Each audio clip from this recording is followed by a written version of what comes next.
Welcome to the Lender Lounge. I'm your host, Jeremy Baxter. Today, I want to talk about 5 tips that will help you as a home buyer in 2024. We're going to go over what to expect and then the top 5 things to help you be a prepared and educated home buyer going forward. So, what to expect? Let's talk about the market real quick, because there are some things that are happening, some conditions that it's going to be a competitive market. It's going to be a challenging market, but that shouldn't stop you from moving forward and continuing with your goals of home ownership. So what to expect? You can expect lower mortgage rates. We're already starting to see that now. I think we're week 6, week 7 on rates declining, which is good for everything. Higher home prices. We've got small inventory. We've got thousands of pre-approved buyers that have been sitting on the sidelines. We've been talking about that for months. And so they're coming off the shelf. We're already starting to see that. And then also we're going to have more competition, because as rates come down, and in some areas we have prices that are going to come down, we have buyers that are going to be hopping off the fence and getting on board. So it's going to be competitive again. So what are the tips that we have? The 5 tips that I've gone over that I want to discuss with you. I feel like they're super important, and they're things that we don't really talk about and are going to help you be prepared to move forward. So the first thing you need to do, tip number 1, is outside of the 5, but this is the main thing. Have you decided that you want to be a homeowner in the next 12 months? You've got to make that mental decision, because that's going to help propel you and keep you motivated towards your goal. So you got to decide, I'm going to be a homeowner in the next 12 months, and let's go. So tip number 1. Get in financial shape now. Well, what does that mean? So I would say schedule a mortgage planning meeting. If you've got a lender friend, someone that you can talk to, then go ahead and schedule that planning meeting right now, because you want to set the tone for your journey, right? If you don't have a lender that you can talk to, you do now. Reach out to me, send me a comment. I would love to have a mortgage planning meeting with you and just go over details on what we're seeing and help educate you in that buying process.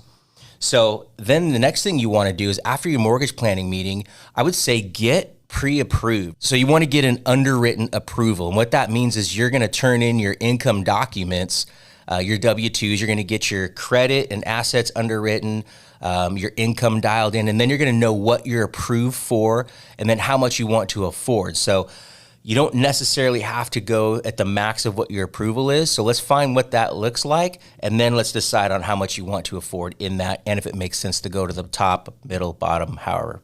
And then the roadmap to the finish line. So this gives you a broad idea of where you're going. You're going to know what you're buying, how you're buying, why you're buying it, and you're going to be a more educated and comfortable in the buying process, because you're going to know your numbers. You're going to know everything you're walking into.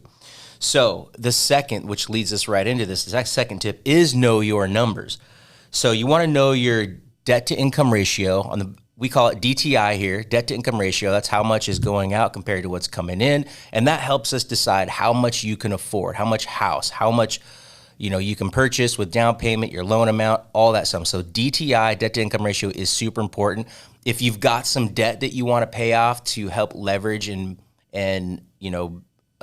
apply or approve for a higher purchase price, then we'll talk about what debts we want to minimize and then free that up so we can add that and increase your mortgage payment, help you qualify for more. So the next thing you want to know as far as your numbers, you want to know your program and your purchase strategy. Are we going FHA? Are we going conventional? And it can depend on the property, right? And depending on your goals. So and then also, are we going to ask for a seller credit? Which properties are we going to go after that looks like we can get a seller credit? And then how are you going to use that credit? And then you're going to get a roadmap to the finish line. So you're going to get a mortgage planning guide that I will give you. But knowing these facts, these first 2, you're getting in shape, and then now you're going to know your numbers. You're going to be you're not going to be anxious. That's one thing. I like to minimize the anxiety in the transaction. And then you're just going to be super educated. And then you're going to be able to talk with me, the realtor. We're all going to have the same conversation using the same verbiage and have the same understanding, which makes for a great transaction. So number 3, so time your purchase. A lot of people don't do this. And there's sometimes where I'll get a call from a realtor, maybe someone I've never worked with. They'll call me because I'm available, and they'll go, hey, John and Tina just saw this house, and they really love it. They want to put an offer in tonight. Can you give them a call? I need a pre-approval. May not be the best situation. It's not a situation that I like. I don't want to introduce that anxiety to the borrowers, to my team, to the real estate side.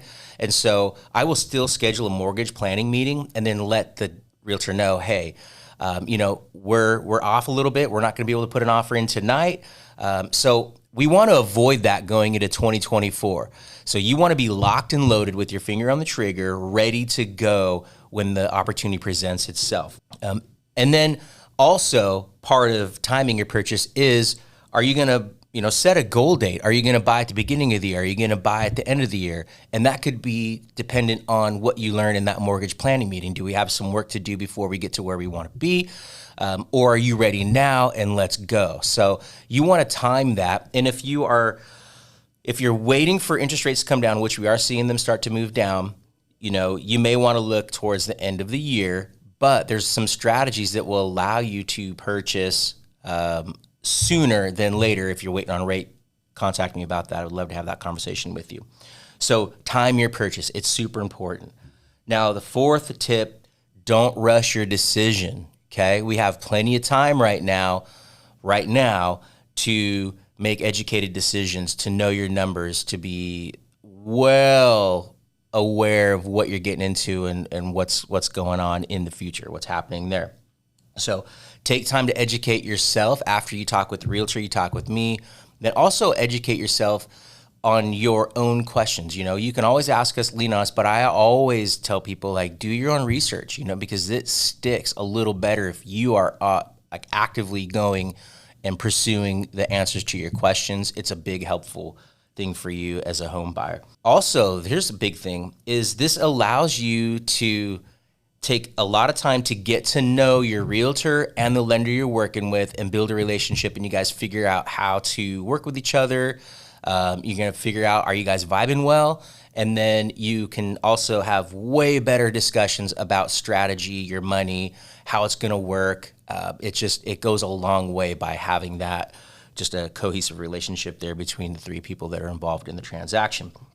And then if rates don't align or prices don't align with where you're approved at or where you want to go, don't stop, right? So keep going, keep pursuing and getting yourself into shape, because this market, we have cyclical markets and we have seasonal markets, and we're coming on to both. We're right now a seasonal, winter. It's a little bit of a slow time right before we get to the spring market.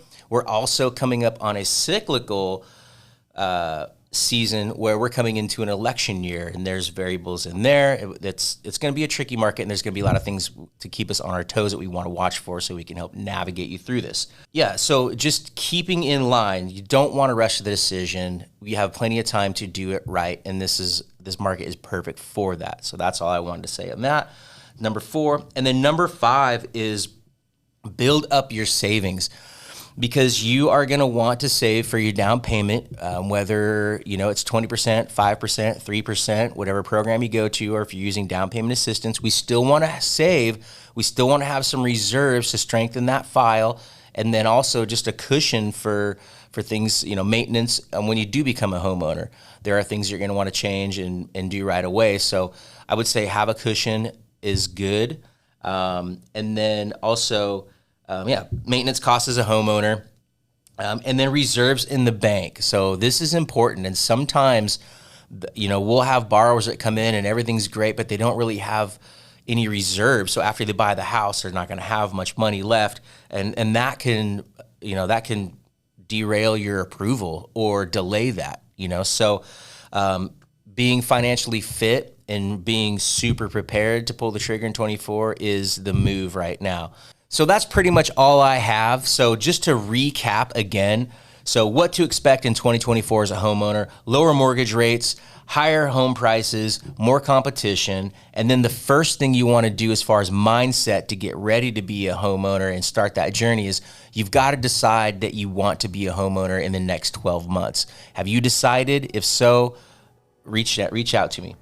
And then the top 5 tips. So get in financial shape. You want to know your numbers, time your purchase, Don't rush the decision and build up your savings to make sure you're strengthening your file. So if you do have questions, please leave them in the comments. I'll reach out to you. You can message me. Be sure to like and subscribe and share this with your friends if you found it valuable. But I am here to answer your questions. I'm here to guide you through this. My team and I are here to work with you to help you become a homeowner in 24 and help you build wealth. So thanks for listening. And that's all I got. You guys have a great day and a great month.